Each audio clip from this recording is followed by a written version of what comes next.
വ്യവസായ സൗഹൃദ റാങ്കിങ്ങിൽ കേരളത്തിന് ഒന്നാം സ്ഥാനം. ദില്ലിയിൽ നടന്ന സംസ്ഥാന വ്യവസായ മന്ത്രിമാരുടെ സമ്മേളനത്തിൽ കേന്ദ്ര വ്യവസായ വാണിജ്യ മന്ത്രി പീയൂഷ് ഗോയലാണ് ഇത് പ്രഖ്യാപിച്ചത്. സംസ്ഥാന വ്യവസായ മന്ത്രി പി രാജീവിന് പീയൂഷ് ഗോയൽ പുരസ്കാരം സമ്മാനിച്ചു. 9 മേഖലകളിൽ ടോപ്പ് പെർഫോമർ പദവി നേടിയാണ് കേരളം ഈ നില കൈവരിച്ചത്. വ്യവസായ സൗഹൃദ നിലയിൽ കേരളം ഒന്നാമതെത്തുന്നത് ചരിത്രത്തിൽ ആദ്യമായിട്ടാണ്. ഈ പുരസ്കാരം ഇന്ത്യൻ വ്യവസായ ഭൂപടത്തിൽ കേരളത്തെ സുവർണമഷിയിൽ ആലേഖനം ചെയ്യുന്നു. ഒപ്പം കേരളം വ്യവസായ സൗഹൃദമല്ല എന്ന് പതിവായി പഴി പറയുന്നവർക്കും സ്ഥിരം കേരള വിരുദ്ധർക്കും ഷോക്ക് ട്രീറ്റ്മെൻറ്റ് കൂടി നൽകുന്നു. കേന്ദ്ര സർക്കാർ തന്നെ കേരളത്തിന് നൽകിയ ഈ അംഗീകാരം. ഇന്ന് ഈ വിഷയമാണ് ന്യൂസ് ആൻഡ് വ്യൂസിൽ ചർച്ചയ്ക്കെടുക്കുന്നത്. നമ്മളോടൊപ്പം ഇന്നുള്ള അതിഥികൾ: വ്യവസായ മന്ത്രി ശ്രീ പി രാജീവ്,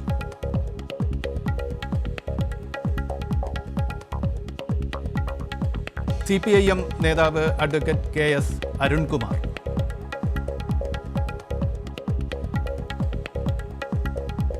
വ്യവസായിയും ഗ്രന്ഥകാരനും മുൻ IAS ഓഫീസറുമായ C ബാലഗോപാൽ,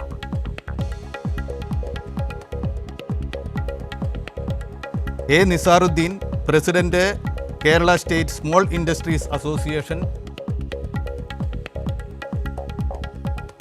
ഒപ്പം തന്നെ സാമ്പത്തിക കാര്യ ലേഖകനായ സാമ്പത്തിക വിദഗ്ധനായ ശ്രീ ജോർജ് ജോസഫ്. ഈ ചർച്ച ഇന്നത്തെ താരം തന്നെയായ വ്യവസായ മന്ത്രി പി രാജീവിൽ നിന്ന് തുടങ്ങുകയാണ്. ഇപ്പോൾ നമ്മളിവിടെ പറഞ്ഞതുപോലെ കേരളം ഒരു വലിയ നേട്ടം നേടിയിരിക്കുന്നു. ചരിത്രത്തിൽ ആദ്യമായി കേരളം വ്യവസായ സൗഹൃദ റാങ്കിങ്ങിൽ 1-ാം സ്ഥാനം കൈവരിച്ചിരിക്കുന്നു ദേശീയ തലത്തിൽ. ആദ്യം തന്നെ ഈ നേട്ടത്തിന് ചുക്കാൻ പിടിച്ച മന്ത്രി എന്ന നിലയ്ക്ക്, വ്യവസായ മന്ത്രി എന്ന നിലയ്ക്ക് താങ്കൾക്ക് അഭിനന്ദനങ്ങൾ.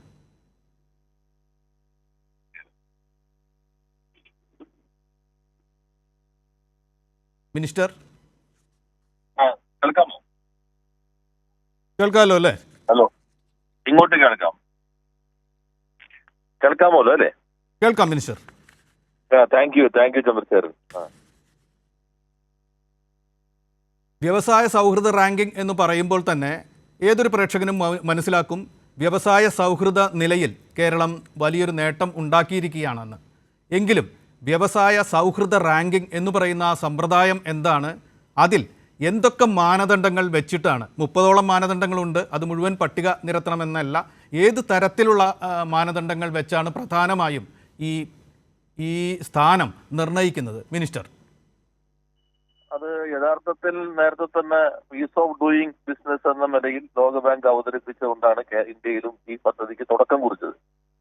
അതിന്റെ ഭാഗമായി നേരത്തെയുള്ള റാങ്കിങ്ങുകൾ 1, 2, 3 എന്ന നിലയിൽ റാങ്ക് ചെയ്യുകയാണ് കഴിഞ്ഞ വർഷത്തിന് മുമ്പ് വരെ ഉണ്ടായിരുന്നത്. അത് കേന്ദ്ര യൂണിയൻ ഗവൺമെന്റ് തന്നെ എന്തെല്ലാം പരിഷ്കാരങ്ങൾ ഏതെല്ലാം വകുപ്പുകളിൽ നടത്തേണ്ടതുണ്ട്. യഥാർത്ഥത്തിൽ വ്യവസായ വകുപ്പ് മാത്രമല്ല, വ്യവസായവുമായി ബന്ധപ്പെട്ട് വരുന്ന എല്ലാ വകുപ്പുകൾക്കകത്തുമുള്ള സർവീസുകളാണ്. ഇപ്പൊ അടുത്ത വർഷത്തേക്കുള്ളത് ഇന്നലത്തെ ഞങ്ങളുടെ യോഗത്തിൽ തന്നെ അത് സംബന്ധിച്ചുള്ള വിശദാംശങ്ങൾ നൽകുകയുണ്ടായി. ഒക്ടോബറിനുള്ളിൽ വരുത്തേണ്ട പരിഷ്കാരങ്ങൾ എന്തൊക്കെയാണ്? അപ്പൊ ഇതിനൊരു ടൈം ഫ്രെയിം ഉണ്ടാവും. ഈ പരിഷ്കാരങ്ങൾ ഏതൊക്കെയാണെന്ന് ആദ്യം തന്നെ യൂണിയൻ ഗവൺമെന്റ് പ്രഖ്യാപിക്കും. ആ പ്രഖ്യാപിക്കുന്ന ശേഷം സെക്രട്ടറി തലത്തിലുള്ള വർക്ക്ഷോപ്പിലും മന്ത്രിതല യോഗങ്ങളിലും അത് അവതരിപ്പിക്കും. അത് കഴിഞ്ഞിട്ട് മിക്കവാറും ഇടയ്ക്കിടയ്ക്കുള്ള അവരുടെ റിവ്യൂ ഉണ്ടായിരിക്കും. ഇതിൽ ഏറ്റവും പ്രധാനം ഇതുവരെയുള്ളതിൽ ഫീഡ്ബാക്കിനെ അടിസ്ഥാനപ്പെടുത്തിക്കൊണ്ടാണ് റാങ്കിങ് പ്രധാനമായിട്ടും നടത്തുന്നത്. കേരളം നേരത്തെയും കണ്ടിരുന്നൊരു പ്രശ്നം, നമ്മൾ ചില പരിഷ്കാരങ്ങളൊക്കെ നടപ്പിലാക്കിയിട്ടുണ്ടെങ്കിലും സർവേയിൽ നമ്മൾ വല്ലാതെ പുറകെ പോകുമായിരുന്നു. സംരംഭകരെ കണ്ട് അവരിൽ നിന്നാണ്, അപ്പൊ ആരെയാണ് കാണുന്നതെല്ലാം അവരാണ് സാമ്പിളുകൾ നിശ്ചയിക്കുന്നത്. അപ്പോൾ മിക്കവാറും സർവേയെ അടിസ്ഥാനപ്പെടുത്തിയിട്ടാണ് റാങ്കിങ് വരാറുള്ളത്. ഇനി അടുത്ത തവണത്തിൽ 30% സർവേ ആയിരിക്കില്ല എന്ന് ഇന്നലെ അവർ അവിടെ പ്രഖ്യാപിക്കുകയുണ്ടായി. അപ്പോ ഓരോ പരിഷ്കാരങ്ങളും ഓരോ വകുപ്പിലുള്ളതും വിലയിരുത്തും. ആ വിലയിരുത്തിയിട്ടാണ് അതിന്റെ അടിസ്ഥാനത്തിൽ റാങ്കിങ് വരുന്നത്. കഴിഞ്ഞ വർഷം മുതൽ റാങ്കിങ്ങിന്റെ ക്രമീകരണത്തിൽ മാറ്റം വരും. അതൊന്ന് ടോപ്പ് അച്ചീവേഴ്സ്, 95% മുകളിൽ കിട്ടുന്നവർ, പിന്നെ അച്ചീവേഴ്സ്, അതിന് താഴെ ആസ്പിരൻസ്, പിന്നെ എമർജിംഗ് സിസ്റ്റം എന്ന നിലയിൽ 4 കാറ്റഗറി ആയിട്ടാണ് ഇത് തിരിച്ചിട്ടുള്ളത്. അതിൽ നമ്മൾ കഴിഞ്ഞ തവണ ആസ്പിരൻസ് ആയിരുന്നു. അതിന് മുകളിൽ അച്ചീവേഴ്സ് ഉണ്ടായിരുന്നു, ടോപ്പ് അച്ചീവേഴ്സ് ഉണ്ടായിരുന്നു. 95% മുകളിലുള്ള ടോപ്പ് അച്ചീവർ പട്ടികയിൽ ഉൾപ്പെടാനാണ് നമ്മൾ പ്രധാനമായിട്ടും ശ്രമിച്ചിരുന്നത്. അതിന്റെ ഭാഗമായിട്ടുള്ള പരിഷ്കാരങ്ങൾ നടപ്പിലാക്കി ഏറ്റവും ഒടുവിൽ വരുന്നത് ലാസ്റ്റ് സ്റ്റേജിൽ 30 പരിഷ്കാരങ്ങളാണ് അവരെടുക്കുന്നത്. ആ 30 എണ്ണത്തിൽ 10 ബിസിനസ്സുമായി ബന്ധപ്പെട്ടതും അതുമായി ബന്ധപ്പെട്ട 20 സിറ്റിസൺ ഓറിയന്റഡ് ആയിട്ടുള്ള കാര്യങ്ങളുമാണ്. നമുക്ക് ഈ ഫീഡ്ബാക്കിൽ 95% കിട്ടിയ ടോപ്പ് അച്ചീവേഴ്സിൽ തന്നെ ഇത്തവണ ഉൾപ്പെടാൻ കഴിഞ്ഞു എന്നുള്ളതാണ്. അപ്പൊ ചിലര് പറയുന്നത് സേ പരീക്ഷ പോലെ കേരളം വളരെ മോശമായിരുന്നു, അതുകൊണ്ട് അവർക്ക് വേണ്ടി പ്രത്യേക എന്തോ ഒരു പരീക്ഷ നടത്തി അതിലിപ്പം ജയിച്ചു വന്നതാണെന്നൊക്കെ ഇത്തരം കാര്യങ്ങൾ അംഗീകരിക്കാൻ പറ്റാതെ ചിലർ ഇത്തരം പ്രചാരകരും നടത്തുന്നതായിട്ട് ഞാൻ വീട്ടു പ്രസിന് പോയപ്പോൾ ചിലർ സൂചിപ്പിക്കുകയുണ്ടായി. ഇത് എല്ലാ സ്റ്റേറ്റിനും ഓരോ വർഷവും ഈ മാനദണ്ഡത്തിലൂടെയാണ് കടന്നു പോകുന്നത്. അതിൽ നമ്മൾ ടോപ്പ് അച്ചീവേഴ്സിലേക്ക് എത്തി എന്ന് മാത്രമല്ല, ടോപ്പ് അച്ചീവേഴ്സിൽ എത്തിയതിൽ ആരൊക്കെയാണ് ഈ 30 എണ്ണത്തിലും ടോപ്പ് അച്ചീവർ ആയിട്ടുള്ളത്. അതിൽ ഓരോന്നിനും ടോപ്പ് അച്ചീവർ ആയിട്ട് സംസ്ഥാനങ്ങളുണ്ട്. അപ്പൊ ഓരോ കാറ്റഗറിയിലും ടോപ്പ് അച്ചീവർമാരായ സംസ്ഥാനങ്ങൾ നോക്കുമ്പോൾ നമ്മൾ 9 എണ്ണത്തിൽ നമ്മളാണ്. ഇപ്പൊ അതിന്റെ ലിസ്റ്റ് നോക്കുകയാണെങ്കിൽ കേരള 9 എണ്ണത്തിൽ ടോപ്പ് അച്ചീവർ സ്റ്റാറ്റസ് ആണ്. തൊട്ട് താഴെ ആന്ധ്രാപ്രദേശ് ആണ്, 5 എണ്ണത്തിലാണ് അവര് ടോപ്പ് അച്ചീവർ സ്റ്റാറ്റസിലുള്ളത്. 3-ാം സ്ഥാനത്തുള്ളത് ഗുജറാത്ത് ആണ്, 3 ഇതിലാണ് അവർ ടോപ്പ് അച്ചീവർ സ്ഥാനത്തുള്ളത്. രാജസ്ഥാൻ 3 ഉണ്ട്, ത്രിപുര 3 ഉണ്ട്, ഉത്തർപ്രദേശ് 3 ഉണ്ട്. അപ്പൊ 3 ടോപ്പ് അച്ചീവർ ആയിട്ടുള്ള 3 ഇനങ്ങളിൽ ടോപ്പ് അച്ചീവർ ആയിട്ടുള്ള 4 സംസ്ഥാനങ്ങളുണ്ട്. ഗുജറാത്തും രാജസ്ഥാനും ത്രിപുരയും ഉത്തർപ്രദേശും. 2 എണ്ണം എടുക്കുകയാണെങ്കിൽ ഇപ്പോൾ ഹരിയാന, ഒഡീഷ ഇവരുടെ 2 എണ്ണമാണ്. അങ്ങനെ 30 എണ്ണത്തിലും നോക്കിയിട്ട് നമ്മൾ 30-ൽ 9 എണ്ണത്തിൽ വന്നിരിക്കുന്നത് നമ്മളാണ്. 2-ാം സ്ഥാനത്ത് ആന്ധ്രാപ്രദേശ് 5 എണ്ണത്തിൽ ടോപ്പ് അച്ചീവറാണ്. അതിന്റെ അടിസ്ഥാനത്തിൽ എല്ലാ സംസ്ഥാന മന്ത്രിമാരുടെ യോഗത്തിൽ കേരളത്തിന്റെ അച്ചീവ്മെന്റ് അവിടെ പ്രദർശിപ്പിച്ച് കേരളത്തെ ആദ്യം തന്നെ വിളിച്ച് അവിടെ വെച്ച് മന്ത്രി പീയൂഷ് ഗോയൽ നമുക്ക് ഈ പുരസ്കാരം നൽകുകയാണ് ചെയ്യുന്നത്. യഥാർത്ഥത്തിൽ 1, 2, 3 എന്ന് കഴിഞ്ഞ തവണ മുതൽ തന്നെ മാറി. നേരത്തെ പറഞ്ഞ പോലെ top achiever, achiever, aspirant, emerging എന്നുള്ള 4 കാറ്റഗറിയായി. നമ്മൾ കഴിഞ്ഞ തവണത്തേൽ ആസ്പിരന്റ് ആയിരുന്നു, ഇത്തവണ ടോപ്പ് അച്ചീവറായി. ടോപ്പ് അച്ചീവറിൽ ഏറ്റവും കൂടുതൽ കാറ്റഗറിയിൽ ടോപ്പ് അച്ചീവർ ആയിട്ടുള്ള സംസ്ഥാനം എന്ന നിലയിൽ യഥാർത്ഥത്തിൽ 1-ാമത്തെ സ്ഥാനം എന്ന നിലയിലേക്ക് നമുക്ക് മാറാൻ കഴിഞ്ഞു എന്നുള്ളതാണ് ഇതിന്റെ യാഥാർത്ഥ്യം. മിനിസ്റ്റർ, ഈ വാർത്തകൾ നോക്കുമ്പോൾ വളരെ മാന്ത്രികമായൊരു മുന്നോട്ട് വരവാണ് കേരളം നടത്തിയിരിക്കുന്നത് എന്ന തോന്നലാണ് ഉണ്ടാവുക.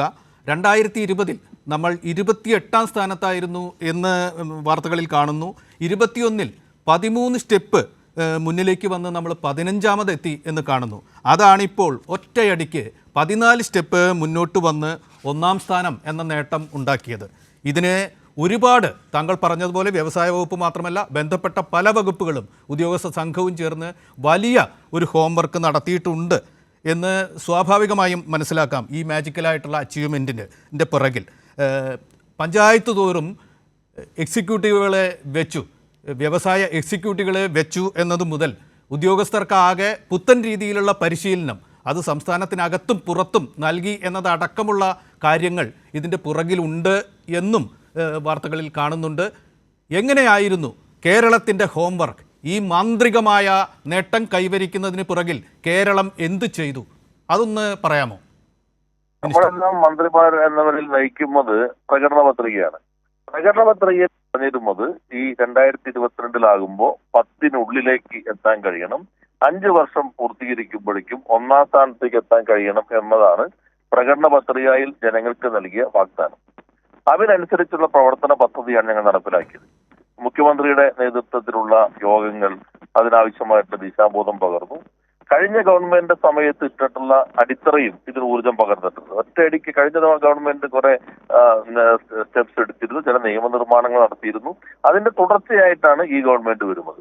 അപ്പൊ നയങ്ങൾ ശക്തിപ്പെടുത്തി മുന്നോട്ട് കൊണ്ടുപോകുമ്പോൾ ഞങ്ങൾ ആദ്യം ചെയ്തത് ഈ മാറ്റങ്ങളൊക്കെ വന്നിട്ട് എന്തുകൊണ്ട് അത്രയും റിസൾട്ട് നമുക്ക് ഈ ഈസ് ഓഫ് ഡൂയിങ് ബിസിനസ് റാങ്കിൽ വരുന്നില്ല, സർവേയിൽ എന്തുകൊണ്ട് നമ്മൾ വല്ലാതെ പുറകോട്ട് പോകുന്നു.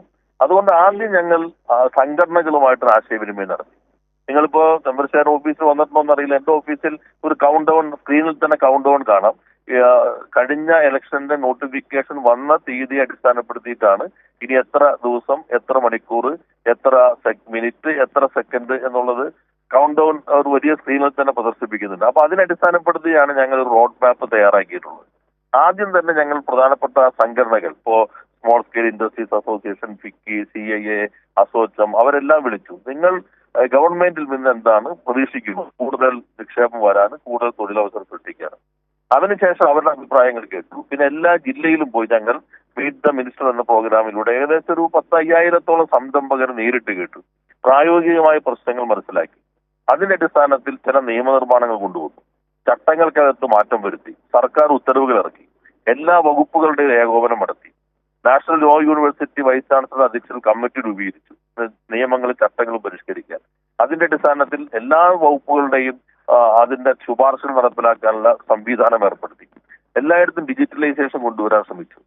പിന്നെ 50 കോടി വരെയുള്ള നിക്ഷേപമാണെങ്കിൽ ലൈസൻസ് ഇല്ലാതെ അക്നോളജ്മെന്റ്, KSIFT അക്നോളജ്മെന്റ് വരെ പ്രവർത്തിക്കാനുള്ള നിയമം കൊണ്ടുവന്നു. 50 കോടിക്ക് മുകളിലാണെങ്കിൽ ദിവസത്തിനുള്ളിൽ എല്ലാ രേഖകളോടും കൂടി അപേക്ഷ സമർപ്പിച്ചാൽ 7 ദിവസത്തിനുള്ളിൽ ലൈസൻസ് കൊടുക്കണം എന്നുള്ള പുതിയ നിയമം പാസാക്കി. ചില പരിശോധനകളെ സംബന്ധിച്ചൊരു വിവാദം കേരളത്തിൽ ഈ ഗവൺമെന്റ് തുടക്കത്തിൽ വരികയുണ്ടായി. ആ വിവാദങ്ങളുടെ രാഷ്ട്രീയം വേറെ വസ്തു വെച്ചുകൊണ്ട് തന്നെ ഞങ്ങൾ തിരുത്തേണ്ട എന്തെങ്കിലും പ്രശ്നങ്ങളുണ്ടോ എന്ന പരിശോധന നടത്തി. അതിന്റെ അടിസ്ഥാനത്തിൽ ഏതെങ്കിലും ഉദ്യോഗസ്ഥന് തന്നിഷ്ടപ്രകാരം പരിശോധന നടത്താൻ കഴിയുന്ന രീതി അവസാനിപ്പിച്ചു. സോഫ്റ്റ്വെയറിനെ അടിസ്ഥാനപ്പെടുത്തിക്കൊണ്ടുള്ള ഒരു KSIS, Kerala centralised inspection system കൊണ്ടുവന്നു. പരാതികൾ പരിഹരിക്കാനായിട്ട് നിയമസഭ തന്നെ ഒരു പുതിയ സംവിധാനം ഏർപ്പെടുത്താനുള്ള നിയമം പാസാക്കി. ആ നിയമം അടിസ്ഥാനപ്പെടുത്തിക്കൊണ്ട് രൂപീകരിക്കുന്ന ബോർഡിന് അതിന്റെ മുൻപിൽ വരുന്ന പരാതികൾ 30 ദിവസത്തിനുള്ളിൽ ഏത് വകുപ്പിനെ സംബന്ധിച്ചാണെങ്കിലും തീരുമാനമെടുക്കണമെന്ന് വ്യവസ്ഥ വന്നു. എടുക്കുന്ന തീരുമാനം 15 ദിവസത്തിനുള്ളിൽ നടപ്പിലാക്കണം.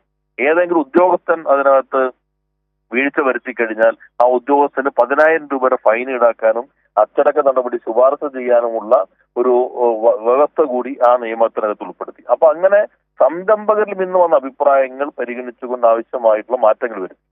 പിന്നെ ഇൻഡസ്ട്രിയൽ എസ്റ്റേറ്റുകളുടെ ഭൂമി അതിനെ സംബന്ധിച്ചുള്ള 60 മുതലുണ്ടായ തർക്കങ്ങൾ പരിഹരിച്ചുകൊണ്ട് സിംപ്ലിഫൈ ചെയ്തു. ഉടമസ്ഥതാ മാറ്റത്തിലും ആക്ടിവിറ്റി മാറ്റത്തിലും ലളിതവൽക്കരണം നടത്തി. ഇൻഫ്രാ KSIDCയുടെ ലാൻഡ് അലോട്ട്മെന്റ് പോളിസി 100 കോടിക്ക് മുകളിലാണെങ്കിൽ 10% ലീസ് മാത്രം ആദ്യം അടച്ച് പിന്നെ 2 വർഷം മൊറട്ടോറിയം, പിന്നീട് 9 ഇൻസ്റ്റാൾമെന്റായി കൊടുത്താൽ മതി എന്ന പുതിയ വ്യവസ്ഥ കൊണ്ടുവന്നു. പിന്നെ പ്രൈവറ്റ് ഇൻഡസ്ട്രിയൽ പാർക്ക് ഈ നേരത്തെ ഉണ്ടായിരുന്നു, പ്രായോഗികമായിരുന്നില്ല. അതുകൊണ്ട് ആ വ്യവസ്ഥകൾക്കകത്ത് മാറ്റം വരുത്തി. 1 വർഷം കൊണ്ട് നമ്മൾ 27 പ്രൈവറ്റ് ഇൻഡസ്ട്രിയൽ മതി.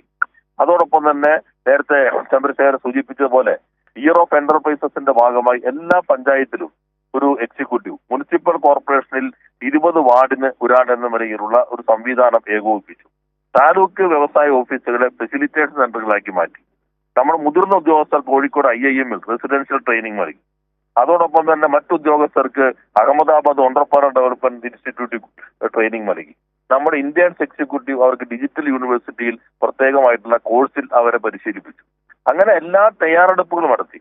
ഇതിന്റെ കൂട്ടത്തിലാണ് നമ്മുടെ MSME-കൾ 2,80,000 MSME-കൾ വന്നു. ആ ചിലർ പറയുന്ന MSME-കളുടെ കണക്കുകൾ കാണിച്ചിട്ട് അവാർഡ് കിട്ടിയെന്നാണ്. അത് ഇതിന്റെ മാനദണ്ഡമല്ല. MSME-കൾ എത്ര തുടങ്ങി എന്നുള്ളത് ഈസ് ഓഫ് ഡൂയിങ് ബിസിനസ്സുമായി ബന്ധപ്പെട്ടിട്ട് മാനദണ്ഡമല്ല. അപ്പൊ അങ്ങനെ ഈ തയ്യാറെടുപ്പുകളുടെ എല്ലാം ഭാഗമായി സംരംഭക സമൂഹം, നമ്മൾ പ്രധാനമായി കാണേണ്ടത് കേരളത്തിലെ സംരംഭക സമൂഹമാണ് ഇതിന് അനുകൂലമായി വോട്ട് ചെയ്തിട്ടുള്ളത്.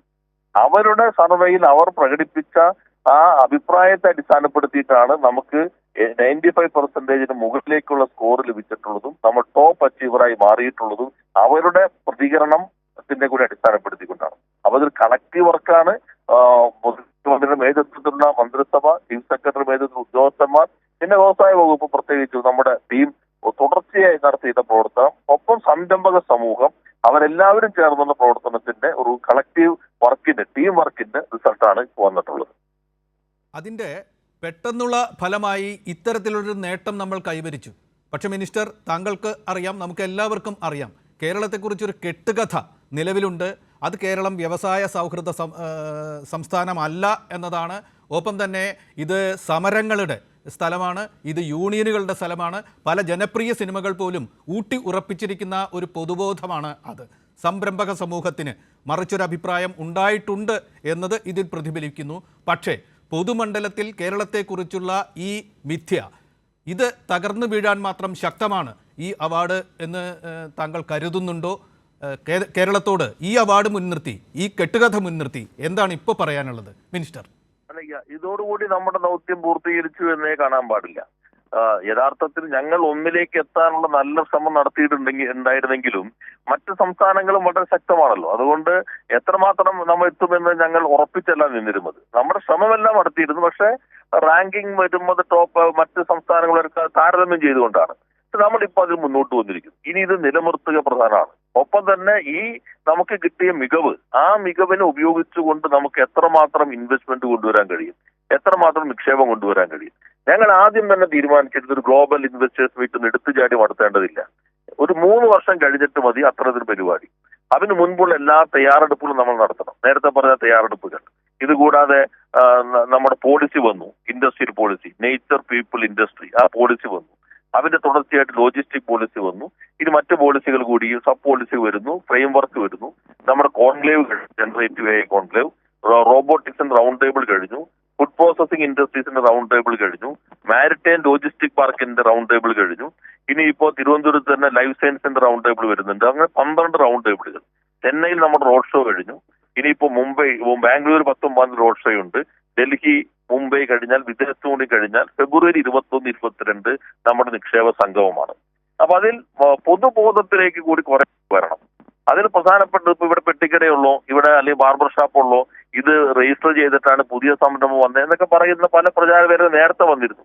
ഇപ്പൊ ഞങ്ങളെ തന്നെ കൃത്യമായിട്ടുള്ള മാപ്പിംഗ് നടത്തിയിട്ടുണ്ട്. കാസർഗോഡ് ജില്ലയിൽ ഒരു ദിവസം ഞാൻ 13 കമ്പനികൾ ഉദ്ഘാടനം ചെയ്തു. അതിൽ രണ്ടെണ്ണം കേരളത്തിന് പുറത്തുള്ള സംരംഭകരുടേതാണ്, ഒരെണ്ണം ഗുജറാത്തിൽ നിന്ന് വന്നവരാണ്. അവരാണ് വന്ദേ ഭാരതിന്റെ ഫ്ലോറിംഗ് എല്ലാം നടത്തുന്ന ആ സംവിധാനങ്ങൾ ഉണ്ടാക്കുന്ന കമ്പനിയാണ്. അവരിപ്പോ 450 കോടി വീണ്ടും അവിടെ മുടക്കുകയാണ്. അപ്പൊ നമ്മുടെ വ്യവസായ ഭൂപടത്തിൽ ഇടമില്ലാതിരുന്ന കാസർഗോഡ് ഇപ്പൊ ഒരു 1000 കോടിയുടെ പുതിയ നിക്ഷേപം വരികയാണ്. ഇടുക്കിയിലാണ് വിപ്രോയുടെ ഫുഡ് പ്രോസസിംഗ് പാർക്ക് പ്രവർത്തിക്കുന്നത്. അതോടൊപ്പം തന്നെ വയനാട് വിദേശത്തേക്ക് ഇപ്പോൾ കഴിഞ്ഞ ദിവസം ഉദ്ഘാടനം ചെയ്യാൻ അവർ ആവശ്യപ്പെട്ട സ്ഥാപനത്തിൽ നിന്ന് ഓരോ ആഴ്ചയും നിരവധി കണ്ടെയ്നറുകളാണ് ഫുഡ് ഉൽപ്പന്നങ്ങൾ വിദേശങ്ങളിലേക്ക് എക്സ്പോർട്ട് മാത്രം ചെയ്യുന്നത്. അപ്പോൾ നല്ല രീതിയിൽ എല്ലാ ജില്ലകൾക്കകത്തും സംരംഭങ്ങൾ വരുന്നു എന്നുള്ളതാണ്. അപ്പൊ അതിന് പറ്റുന്ന രൂപത്തിലുള്ള പ്രചാരവേല, ഇത്തരം യാഥാർത്ഥ്യം ഞാൻ ഒരിക്കലും മാധ്യമങ്ങളോട് തന്നെ പറഞ്ഞു, നിങ്ങൾക്ക് ഒരു ടൂറ് നമ്മുടെ പാർക്കുകൾ, വ്യവസായ ശാഖകൾ, പഞ്ചായത്തിൽ വന്നിട്ടുള്ള വ്യവസായങ്ങൾ അതെല്ലാം കാണുകയും അത് സംബന്ധിച്ചുള്ള ഒരു പൊതുബോധം കുറെ കൂടി നമുക്ക് ശക്തിപ്പെടുത്തി കൊണ്ടുവരാൻ കഴിയേണ്ടതുണ്ട്. അങ്ങനെ എല്ലാവരും കൂടി ഇപ്പൊ മാധ്യമങ്ങളിലും കുറെ മാറ്റം വന്നിട്ടുണ്ട്. ആദ്യകാലത്തെ പോലെയല്ല, നമ്മുടെ പലതിനും എഡിറ്റോറിയൽ വരുന്നുണ്ട്. റൗണ്ട് ടേബിൾ നടന്നപ്പോ നമ്മുടെ നേട്ടം പൊതുവെ കഴിഞ്ഞ തവണ 28 നിന്ന് 15 ആയത് പലരും അറിഞ്ഞിരുന്നേ ഇല്ല. ഇപ്പൊ അതെല്ലാം കുറെ കൂടി നന്നായി മാധ്യമങ്ങൾ വന്നിട്ടുണ്ട്. നാടിന് വേണ്ടി നല്ല രീതിയിൽ തന്നെ എല്ലാവരും ഒന്നിച്ചു നിൽക്കേണ്ടതുണ്ട്. പ്രതിപക്ഷവും വ്യവസായവുമായി ബന്ധപ്പെട്ട ഓരോ പ്രദേശങ്ങളിലും പഞ്ചായത്ത് തല യോഗങ്ങൾ, മണ്ഡലതല യോഗങ്ങളിലെല്ലാം പ്രതിപക്ഷവും നല്ല രീതിയിലുള്ള പ്രവർത്തനം, പിന്തുണ ഇവന് നൽകിയിട്ടുണ്ട്. അപ്പോൾ എല്ലാവരും ഒരേപോലെ നിന്ന് കഴിഞ്ഞാൽ നമുക്ക് ഹൈടെക് മാനുഫാക്ചറിങ്ങിന്റെ ഹബ്ബാക്കി കേരളത്തെ മാറ്റാൻ കഴിയും. നോളജ് ഇൻഡസ്ട്രീസിന്റെ ഹബ്ബാക്കി മാറ്റാൻ കഴിയും. വലിയ മാനുഫാക്ചറിംഗ് ഒന്നും കേരളത്തിൽ അത്ര എളുപ്പം സാധ്യമാവില്ല. അങ്ങനെ വന്നാൽ തന്നെ അവിടെ മൈഗ്രന്റ് ലേബർ ആയിരിക്കും വരിക. കേരളത്തിന്റെ സമ്പദ്ഘടനയിലേക്ക് വലിയ ചലനം ഉണ്ടാവില്ല. നമുക്ക് നമ്മുടെ ചെറുപ്പക്കാർക്ക് ഇവിടെ തന്നെ ജോലി നൽകാൻ കഴിയുന്ന നോളജിനെ അടിസ്ഥാനപ്പെടുന്ന വ്യവസായങ്ങൾ, അതിനാണ് നമ്മൾ ഫോക്കസ് ചെയ്യുന്നത്. ഈ നേട്ടം അതിന് കുറെ കൂടി ഊർജം പകരും. കൈരളിയുടെ ചർച്ച വളരെ ശ്രദ്ധേയമാണ്. ഒരു മാധ്യമം ഇത്തരം സന്ദർഭത്തിൽ പ്രധാനപ്പെട്ട പ്രൈം ടൈം ചർച്ചയിൽ തന്നെ കേരളത്തിന്റെ നേട്ടം ശരിക്കും ചരിത്ര നേട്ടമാണ്. ഹെൽത്ത്, എഡ്യൂക്കേഷനിലെല്ലാം നമുക്ക് കഴിയും. വ്യവസായത്തിൽ ഇത് കഴിയുമോ? അപ്പൊ അസാധ്യമായി ഒന്നുമില്ല. നമ്മൾ എല്ലാവരും ഒന്നിച്ച് തീരുമാനിച്ചാൽ എന്നതുകൂടി തെളിയിക്കുന്ന ഘട്ടത്തിൽ കൈരളി ഈ പ്രൈം ടൈമിലും ചർച്ച നടത്തിയതിന് ഞാൻ പ്രത്യേകം കൈരളിയെ ഈ സന്ദർഭത്തിൽ അഭിനന്ദിക്കുകയും ചെയ്യും.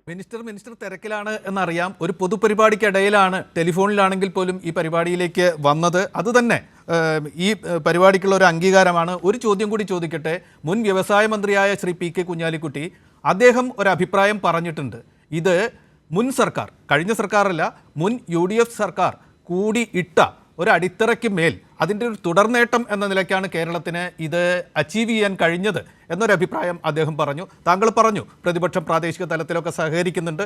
ആ സഹകരണത്തിൻ്റെ കൂടി ഫലമായിട്ടാണ് ഇത് നേടാനായത് എന്ന് താങ്കൾ പറയുകയുണ്ടായി. കുഞ്ഞാലിക്കുട്ടിയുടെ ഈ അഭിപ്രായത്തോട് എന്താണ് പ്രതികരണം?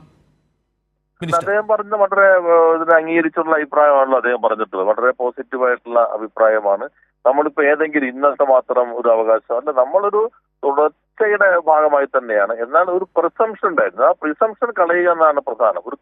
ഞാൻ ആദ്യം ഒരു CBM ആണ് ഞങ്ങൾ ആദ്യം എടുത്തത്, കോൺഫിഡൻസ് ബിൽഡിംഗ് മെഷീൻ.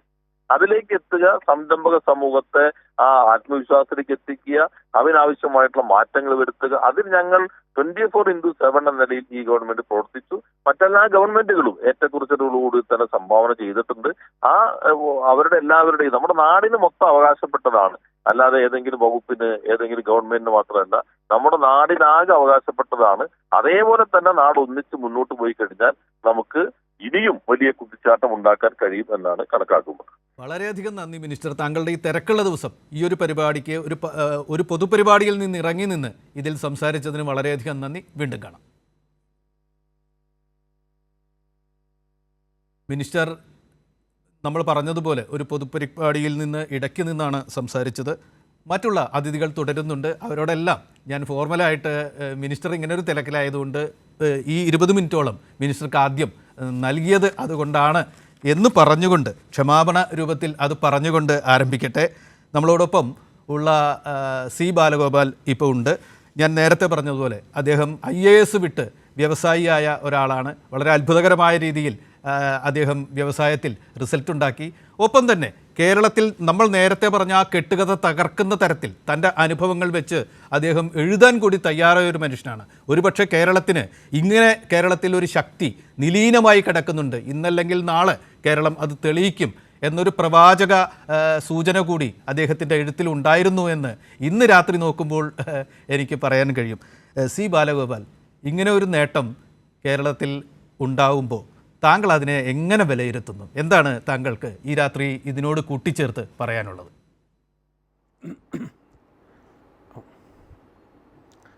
ആദ്യമായിട്ട് ഞാൻ ഈ അവസരം ഉപയോഗിക്കുന്നത് വ്യവസായ മന്ത്രിയും വ്യവസായ വകുപ്പിലെ ഉദ്യോഗസ്ഥരെയും അഭിനന്ദിക്കാനാണ്. ഇത് വ്യവസായ മന്ത്രി സൂചിപ്പിച്ചതുപോലെ ഇത് വളരെ വലിയൊരു പ്രയത്നത്തിൻ്റെ ഫലമാണ് ഈ ഈസ് ഓഫ് ഡൂയിങ് ബിസിനസ്സിൻ്റെ റാങ്കിങ്ങിൽ ഇത്രയും ഒരു വലിയൊരു നേട്ടം സാധിക്കാൻ വന്നത്. അപ്പോൾ അത് പെട്ടെന്ന് ഒരു വർഷം കൊണ്ടോ 2 വർഷം കൊണ്ടോ നടക്കുന്ന കാര്യമൊന്നുമല്ല. കുറേ വർഷങ്ങൾ ആയിട്ടുള്ള ഒരു ശ്രമത്തിൻ്റെ എന്താ പറയുക റിസൾട്ടാണിത്. ഈ ഈസ് ഓഫ് ഡൂയിങ് ബിസിനസ് നേരത്തെ മിനിസ്റ്റർ സൂചിപ്പിച്ചതുപോലെ വേൾഡ് ബാങ്ക് അവരാവിഷ്കരിച്ച ഒരു രാജ്യങ്ങളുടെ വ്യവസായ സൗഹാർദ്ദം വിലയിരുത്താനായിട്ടുള്ള ഒരു മെത്തഡോളജി ആയിരുന്നു ഇത്. ആ മെത്തഡോളജി തന്നെയാണ് നീതി ആയോഗ് സംസ്ഥാനങ്ങൾ തമ്മിലുള്ള ഒരു മത്സര ബോധം ഉളവാക്കാനായിട്ടുള്ള ഒരു ശ്രമത്തിൽ ആണ് ആ ഈസ് ഓഫ് ഡൂയിങ് ബിസിനസ്സിൻ്റെ ഒരു പട്ടിക നമ്മുടെ ഇന്ത്യ രാജ്യത്തുള്ള സംസ്ഥാനങ്ങൾക്ക് ഏർപ്പെടുത്തി കുറേ വർഷങ്ങൾക്ക് മുമ്പ്. എനിക്ക് ഓർമ്മയുണ്ട്, കുറേ വർഷങ്ങൾക്ക് മുമ്പ് താങ്കൾ സൂചിപ്പിച്ചതുപോലെ 28 സംസ്ഥാനങ്ങളും യൂണിയൻ ടെറിട്ടറീസിലും 28ാമത്തെ റാങ്കിലായിരുന്നു കേരളം. ഇപ്പോൾ അത് അവിടുന്ന് 1ാമത്തെ റാങ്കിൽ എത്തുക എന്ന് പറയുന്നത് വളരെ ശ്രദ്ധേയമായ ഒരു നേട്ടമാണ്. ഞാൻ നേരത്തെ പറഞ്ഞതുപോലെ ഇത് പല ദീർഘകാലത്തുള്ള ദീർഘവീക്ഷണത്തോടു കൂടി ആവിഷ്കരിച്ച് നടപ്പാക്കിയ പദ്ധതികളുടെ പരിശ്രമത്തിൻ്റെ ഫലമാണിത്. അപ്പം പിന്നെ മിനിസ്റ്റർ ഇതിൻ്റെ മെത്തഡോളജിയെ പറ്റിയൊക്കെ പല കാര്യങ്ങളും സൂചിപ്പിച്ചു. ഞാൻ ഇതിൻ്റെ ഈ റിപ്പോർട്ട് കേന്ദ്ര വ്യവസായ വകുപ്പിൻ്റെ ഈ റിപ്പോർട്ട് ഞാൻ പഠിച്ചിട്ടില്ല. പക്ഷേ എനിക്ക് ഇത്രയും പറയാനുള്ളത്, ഈ ഈസ് ഓഫ് ഡൂയിങ് ബിസിനസ് നേരത്തെ കേരളത്തിൽ വ്യവസായ സൗഹാർദ്ദം ഇല്ലയെന്ന് തെളിയിക്കാനായിട്ട് ഉദ്ധരിച്ച ഒരു തെളിവാണ് ഈസ് ഓഫ് ഡൂയിങ് ബിസിനസ്സിൻ്റെ അന്ന് കേരളത്തിൻ്റെ മോശമായ റാങ്കിങ്. അപ്പോൾ ഇന്ന് ഈ കേരളത്തിൻ്റെ റാങ്കിങ് 1ാമതായ സ്ഥിതിക്ക് എനിക്ക് തോന്നുന്നത് അതേ ലോജിക്ക് വെച്ച് നമ്മൾ നോക്കുകയാണെങ്കിൽ കേരളത്തിൻ്റെ വ്യവസായ സൗഹാർദ്ദത്തിൻ്റെ ആ മേഖലയിൽ വലിയ നേട്ടം എന്താ പറയുക കേരളത്തിന് സാധിച്ചിട്ടുണ്ടെന്നുള്ള കാര്യം അംഗീകരിക്കാതിരിക്കാൻ പറ്റില്ല ആർക്കായാലും. ഒന്ന്. രണ്ടാമത്തത് എനിക്ക് പറയാനുള്ളത് ഇസ് ദാറ്റ് ഇതിൽ നമ്മൾ ഇത് കാരണം പുറത്തു നിന്ന് വരുന്ന നിക്ഷേപം, കേരളത്തിലേക്ക് നമുക്ക് ആകർഷിക്കാൻ സാധിക്കുന്ന നിക്ഷേപം ഒരു അളവുകോലാണെങ്കിലും എൻ്റെ അഭിപ്രായത്തിൽ നമ്മൾ ആക്ച്വലി നോക്കേണ്ടത് നമ്മുടെ സമ്പദ്ഘടന, കേരളത്തിൻ്റെ സമ്പദ്ഘടന, അതായത് നമ്മുടെ കേരളത്തിൻ്റെ ഗ്രോസ് സ്റ്റേറ്റ് ഡൊമസ്റ്റിക് പ്രോഡക്റ്റിൻ്റെ എന്ത് പ്രൊപ്പോർഷനാണ് വ്യവസായങ്ങളുടെ കോൺട്രിബ്യൂഷൻ എന്നാണ് നമ്മൾ നോക്കേണ്ടത്. ഒരു 30 വർഷം മുമ്പ് ആ കോൺട്രിബ്യൂഷൻ 7% ചുരുങ്ങി കേരളത്തിൽ ഇൻഡസ്ട്രിയലൈസേഷൻ നടക്കുന്നു എന്നുള്ള ഭയവും ആശങ്കയും ഉണ്ടായിരുന്ന ആ കാലത്ത് അവിടെ നിന്ന് ഇന്ന് എൻ്റെ അറിവ് ശരിയാണെങ്കിൽ 12 തൊട്ട് 13%, അതായത് ഗ്രോസ് സ്റ്റേറ്റ് ഡൊമസ്റ്റിക് പ്രോഡക്റ്റിൻ്റെ 12 തൊട്ട് 13% വരെയായിട്ട് പടിപടിയായിട്ട് 30 വർഷം കൊണ്ട് ഉയർന്നു വന്നിരിക്കുകയാണ്. പക്ഷേ ഏറ്റവും ശ്രദ്ധേയമായിട്ടുള്ള കാര്യം, നേരത്തെ ഉണ്ടായിരുന്ന നമ്മുടെ ഇവിടെ പരമ്പരാഗതമായിട്ടുള്ള ചില അഗ്രികൾച്ചറൽ മെറ്റീരിയൽ സംസ്കരിക്കുന്ന ഒരു ലോ ടെക്നോളജി മാനുഫാക്ചറിങ് ആയിരുന്നു കേരളത്തിൽ ഭൂരിഭാഗം മാനുഫാക്ചറിങ് ഇൻഡസ്ട്രീസും. ഇന്ന് നോക്കിയാൽ വളരെ ഹൈടെക് ആയിട്ടുള്ള ഹൈ ടെക്നോളജിയും ഹൈ പ്രൊഡക്ടിവിറ്റിയും ഹൈ വാല്യൂ അഡീഷനുള്ള ഇൻഡസ്ട്രീസാണ് ഇപ്പോൾ നാം കേരളത്തിൽ കാണുന്നത്. പഴയ ഇൻഡസ്ട്രീസ് എല്ലാം ഒന്നില്ല അവർ അടച്ചുപൂട്ടി അല്ലെങ്കിൽ ഇവിടുന്ന് മൈഗ്രേറ്റ് ചെയ്ത് പോയി. ബിക്കോസ് അത് ലോ വേജ് പേയിങ് ഇൻഡസ്ട്രീസ് ആയിരുന്നു. അവരുടെ സ്ഥാനത്ത് വന്നിരിക്കുന്നത് very high value adding industry, medical device manufacturing, speciality steel casting, medical instrumentation, electronic instrumentation, value ആഡിഡ് spices processing, speciality rubber product manufacturing. അപ്പോൾ ഈ മാതിരിയുള്ള ഹൈ വാല്യൂ ആഡിഡ് ഇൻഡസ്ട്രീസാണ് വന്നിരിക്കുന്നത്. അപ്പം ഇതൊരു വളരെ നല്ലൊരു ഡെവലപ്മെൻറ്റാണ്.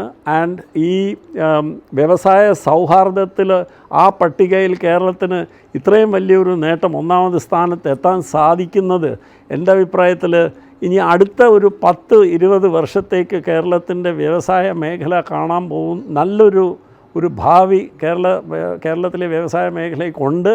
കേരളത്തിലെ വ്യവസായ മേഖലയിൽ modern manufacturing, high tech value added മാനുഫാക്ചറിങ്ങിൽ ഒരു കുതിച്ചു ചാട്ടം തന്നെ നാം കാണാൻ പോകുന്നു എന്നുള്ള കാര്യത്തിൽ എനിക്ക് യാതൊരു സംശയമില്ല.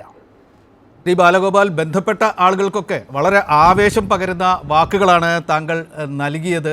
താങ്കൾ കേരളത്തിലെ വ്യവസായത്തിൻ്റെ ഒരു മുഖച്ഛായ മാറ്റം വരുന്നു എന്ന് പറയുന്നത് വളരെ പ്രധാനപ്പെട്ട കാര്യമാണ്. IAS ഉദ്യോഗം ഉപേക്ഷിച്ചുകൊണ്ട് വ്യവസായ രംഗത്തേക്ക് ഇറങ്ങുകയും നമുക്കെല്ലാവർക്കും അറിയാവുന്നതുപോലെ ലോകോത്തര നിലവാരമുള്ള രക്ത ബാഗുകൾ അത് കേരളത്തിൽ ഉണ്ടാക്കാം എന്ന് തെളിയിക്കുകയും അങ്ങനെ ഒക്കെ വിജയിക്കുകയും ചെയ്ത ഒരു ഇന്നൊവേറ്റീവായിട്ടുള്ള ഒരു വ്യവസായിയുടെ അഭിപ്രായം കൂടിയാണ് കേരളം ഇത്തരത്തിൽ വ്യവസായ മുഖച്ഛായ മാറ്റത്തിൽ എത്തുന്നു എന്നത്. അത് വളരെ ആവേശകരമാണ്. ഞാൻ ഇനി ചോദിക്കുന്നത് കേരള സ്റ്റേറ്റ് സ്മോൾ ഇൻഡസ്ട്രീസ് അസോസിയേഷൻ്റെ പ്രതിനിധിയായി നിസാറുദ്ദീൻ നമ്മളോടൊപ്പമുണ്ട്.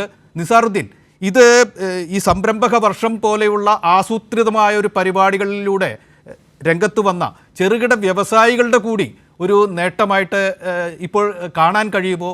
ഈ നേട്ടത്തിലേക്ക് ചെറുകിട വ്യവസായികൾ എന്ത് ചെയ്തു? ഈ രാത്രി അവരുടെ അഭിമാനം ഏത് തരത്തിലാണ് നിലനിൽക്കുന്നത്? നിസാറുദ്ദീൻ. തീർച്ചയായും ആദ്യം തന്നെ ഈ ഒരു ചരിത്ര നേട്ടത്തിന് അതിൻ്റെ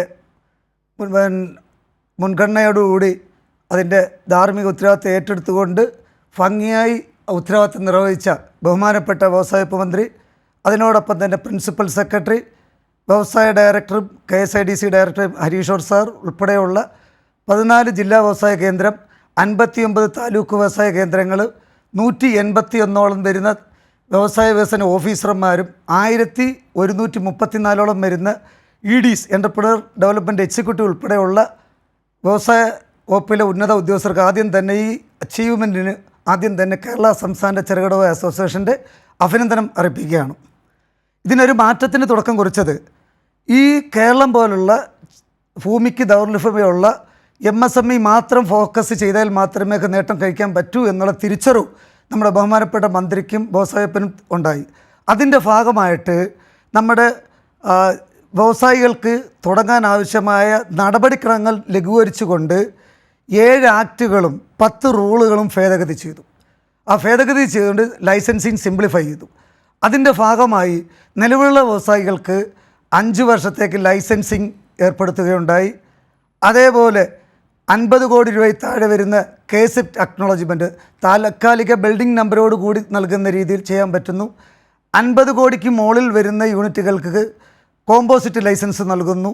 കൂടാതെ ഏത് സംരംഭകർക്കും എപ്പോഴും ചെന്ന് കയറാൻ പറ്റുന്ന രീതിയിൽ വ്യവസായ വകുപ്പിലെ ഉദ്യോഗസ്ഥരുടെ മാറ്റം, അത് കഴിഞ്ഞ് 25 വർഷം സർവീസുള്ള ഉദ്യോഗസ്ഥർ ഇപ്പോഴ് ആ വ്യവസായ വകുപ്പിൽ ഉദ്യോഗസ്ഥരുടെ മാറ്റങ്ങൾ വരും. ഏത് താലൂക്ക് വ്യവസായ ഓഫീസ് തൊട്ട് ജില്ലാ വ്യവസായ കേന്ദ്രം തൊട്ട് വ്യവസായ ഡയറക്ടറേറ്റ് തൊട്ട് ബഹുമാനപ്പെട്ട വ്യവസായ മന്ത്രിയുടെ ഓഫീസിലോ പ്രിൻസിപ്പൽ സെക്രട്ടറി ഓഫീസിലോ ഒരു സംരംഭകന് യഥേഷ്ടം ചെന്ന് പ്രശ്നങ്ങൾ അവതരിപ്പിക്കാനും പരിഹരിക്കാനും പറ്റുന്നൊരു മാർഗം, അതൊരു ചരിത്ര നേട്ടമാണ്. ആ ഒരു തിരിച്ചറിവാണ് ഈ അച്ചീവ്മെൻറ്റിനും പ്രധാനപ്പെട്ടായിട്ട് വരുന്നത്. അതിൻ്റെ ഒരു ഭാഗമാണ് ഏറ്റവും അധികം വ്യവസായ സംരംഭങ്ങൾ. നമ്മുടെ മിഷൻ വ്യവസായ സംരംഭ വർഷമായിട്ട് 1 ലക്ഷം സംരംഭങ്ങൾ, രണ്ടാമത്തെ വർഷം 1,39,400, ഇപ്പോൾ ഏകദേശം 2,80,000-ഓളം സംരംഭങ്ങൾ വന്നു.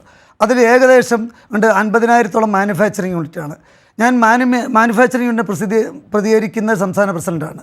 അന്നേരം മാനുഫാക്ചറിങ് കേരളത്തിൽ ഉൽപ്പാദനം വർദ്ധിപ്പിക്കുക, അതിൽ എംപ്ലോയ്മെൻറ്റ് ജനറേറ്റ് ചെയ്യുക, അതിൽ നികുതി നൽകുക എന്നുള്ളതാണ്. അതിൽ വളരെയധികം സപ്പോർട്ട് ഞങ്ങളുടെ ചെറുകിട വ്യവസായ അസോസിയേഷൻ നൽകിയിട്ടുണ്ട്. കാരണം ഉൽപ്പാദന മേഖലയിൽ എന്നുള്ള രീതിയിൽ ആ ഒരു കാര്യത്തിൽ ഏറ്റവും പ്രധാനപ്പെട്ട കാര്യങ്ങളെന്ന് പറഞ്ഞാൽ ഈ 27 സ്വകാര്യ വ്യവസായ പാർക്കുകൾ. അതേപോലെ ഇന്ത്യയിൽ 29 സ്റ്റേറ്റിൽ ഇൻഡസ്ട്രിയൽ ടൗൺഷിപ്പാണ് മറ്റ് സ്റ്റേറ്റുകളുള്ളത്. പക്ഷേ ഇവിടെ ഇൻഡസ്ട്രിയൽ എസ്റ്റേറ്റാണ്. കേരളത്തിൻ്റെ വ്യവസായ വകുപ്പിൻ്റെ കീഴിലുള്ള 40 ഇൻഡസ്ട്രിയൽ എസ്റ്റേറ്റുകളും KSIDC, കിൻഫ്ര, സിഡ്കോ ഉൾപ്പെടെയുള്ള 119 ഇൻഡസ്ട്രിയൽ എസ്റ്റേറ്റുകളെ നോട്ടിഫൈഡ് ഇൻഡസ്ട്രിയൽ എസ്റ്റേറ്റായിട്ട് പ്രഖ്യാപിച്ചു. ആഴ്ചയിൽ പ്രഖ്യാപിച്ചുകൊണ്ട് തദ്ദേശ സ്വയംഭരണ സ്ഥാപനങ്ങളുടെ കടന്നുകയറ്റം ഒഴിവാക്കാൻ പറ്റി കൂടുതൽ ഉൽപ്പാദനം നടത്താൻ കഴിയുന്ന രീതിയിലേക്ക് എത്തി. അത് വളരെ സുപ്രധാന ഒരു കാര്യം. ഈ ഇൻഡസ്ട്രിയൽ എസ്റ്റേറ്റിൽ തദ്ദേശ സ്വയംഭരണ സ്ഥാപനങ്ങളുടെ നികുതി, കെട്ടിട നികുതികളോ അതല്ലെങ്കിൽ പ്രൊഫഷണൽ ടാക്സ് ഒഴിവാക്കിക്കൊണ്ട് താൽക്കാലിക ഉത്തരവ് ഇറക്കാൻ പറ്റി. 1994 പഞ്ചായത്ത് രാജ് ആക്ടിൽ ഒരു മാറ്റം വരുത്തി കഴിഞ്ഞാൽ അത് പൂർണ്ണതയെത്താൻ പോവുകയാണ്. എന്നാൽ ഇത് കൂടുതൽ ആത്മവിശ്വാസം സംരംഭകർക്കും ഉണ്ടാകാൻ കഴിഞ്ഞുണ്ട്. എന്നാൽ അത് വന്നപ്പോഴത്തേക്ക് ഇവിടെ നിക്ഷേപം നടത്താൻ പറ്റും, വ്യവസായം നടത്താൻ. അതിൻ്റെയൊക്കെ ഫലമായിട്ടാണ് നമ്മൾ ഇതിങ്ങനെ നേടിയത് എന്നാണ് താങ്കൾ പറഞ്ഞു വെക്കുന്നത്. തീർച്ചയായിട്ടും ഞാൻ കൂടുതൽ അതിഥികളുണ്ട്, സമയക്കുറവുള്ളത് കൊണ്ടാണ് ഇടപെടുന്നത്. ജോർജ് ജോസഫിലേക്കാണ് ഞാൻ ഇനി വരുന്നത്. താങ്കൾ ഒരു സാമ്പത്തിക കാര്യ ലേഖകനാണ്. സാമ്പത്തിക കാര്യങ്ങൾ സാധാരണ ജനങ്ങൾക്ക് മനസ്സിലാകുന്ന തരത്തിൽ വിശദീകരിക്കുന്ന താങ്കളുടെ കഴിവ് അത് എല്ലാവർക്കും അറിയാവുന്നതാണ്. ഞാൻ ചോദിക്കുകയാണ്, ഇങ്ങനെ വരുമ്പോൾ വ്യവസായങ്ങൾ വരുന്നു, വ്യവസായികൾക്ക് അതിൽ ജോലി എടുക്കുന്നവർക്ക് ഗുണമുണ്ടാകുന്നു, അതിൻ്റെ ചുറ്റുപാടുള്ളവർക്ക് ചില ഗുണങ്ങൾ കിട്ടുന്നു എന്നല്ലാതെ കേരളത്തിലെ എല്ലാവർക്കും ഇതുകൊണ്ട് എന്ത് ഗുണമുണ്ടാകുന്നു എന്ന് ആലോചിക്കുന്നവർ കണ്ടേക്കാം.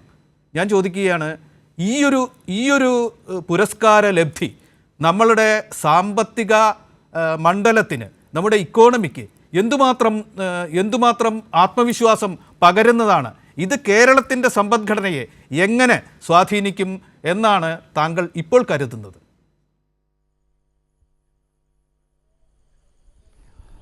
ശ്രീ ചന്ദ്രശേഖർ, വളരെ പ്രധാനപ്പെട്ട ഒരു കാര്യമാണ് താങ്കൾ ചോദിച്ചത്. വളരെ നിർണായകമായിട്ടുള്ളൊരു കാര്യം കൂടിയാണ്.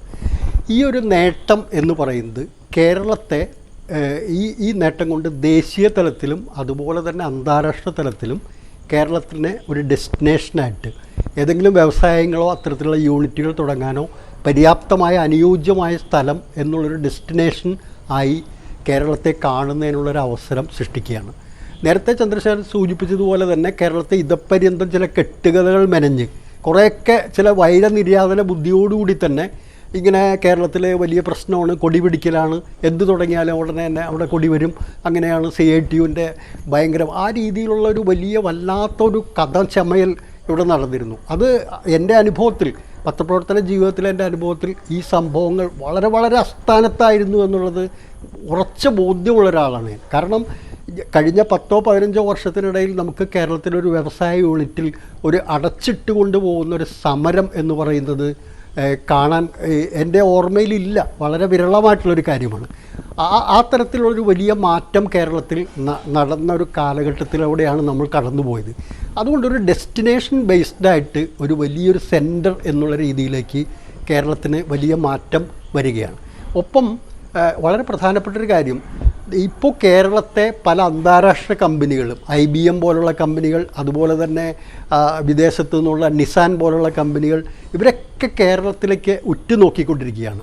ഞാൻ ഇന്നൊരു മാധ്യമ റിപ്പോർട്ട് കണ്ടത് തിരുവനന്തപുരത്ത് ടെക്നോ പാർക്കിലും മറ്റും സ്ഥലത്തിന് ആവശ്യക്കാർ വളരെ കൂടി വരുന്നു എന്നുള്ളൊരു റിപ്പോർട്ടാണ് കണ്ടത്. ആ തരത്തിൽ കേരളത്തെ ഇപ്പോൾ ബാംഗ്ലൂരിൽ നിന്നും അതുപോലെ തന്നെ ചെന്നൈയിൽ നിന്നും മറ്റ് കേന്ദ്രങ്ങളിൽ നിന്നൊക്കെ വ്യത്യസ്തമായി കേരളം അനുയോജ്യമായൊരു സ്ഥലമാണെന്ന് കണ്ടെത്തിയിരിക്കുന്ന ഒരു സ്ഥിതിവിശേഷമുണ്ട്. അങ്ങനെ വരുന്ന സാഹചര്യത്തിൽ കേരളത്തിലുണ്ടാകുന്ന നേട്ടം എന്ന് പറയുന്നത് തീർച്ചയായിട്ടും തൊഴിലവസരങ്ങളുടെ ഒരു കാര്യത്തിൽ ഒരു വലിയ ജമ്പ്, ഒരു കുതിച്ചു ചാട്ടം തന്നെ കേരളത്തിലുണ്ടാവുകയാണ്. അങ്ങനെ വരുമ്പോൾ നമ്മുടെ കേരളത്തിലെ പ്രശ്നം എന്താ? അഭ്യസ്തവിദ്യരായ ആളുകൾക്ക് ആവശ്യത്തിനുള്ള തൊഴിൽ ലഭ്യത, തൊഴിൽ മാർക്കറ്റ് സൃഷ്ടിക്കപ്പെടുന്നില്ല എന്നുള്ളതാണ് നമ്മുടെ ഒരു ന്യൂനത എന്ന് പറയുന്നത്. അതുകൊണ്ടാണ് വിദേശത്തേക്ക് പ്രൊഫഷണലുകളടക്കമുള്ള ആളുകൾ പോകുന്ന ഒരു സാഹചര്യം വരുന്നത്. കേരളത്തിന് വേണ്ടത് പ്രൊഫഷണലുകൾക്ക്, ഉന്നത വിദ്യാഭ്യാസ യോഗ്യതയുള്ള ആളുകൾക്ക് വേണ്ട തൊഴിലവസരങ്ങളാണ് കേരളത്തിൽ ഉണ്ടാകേണ്ടത്.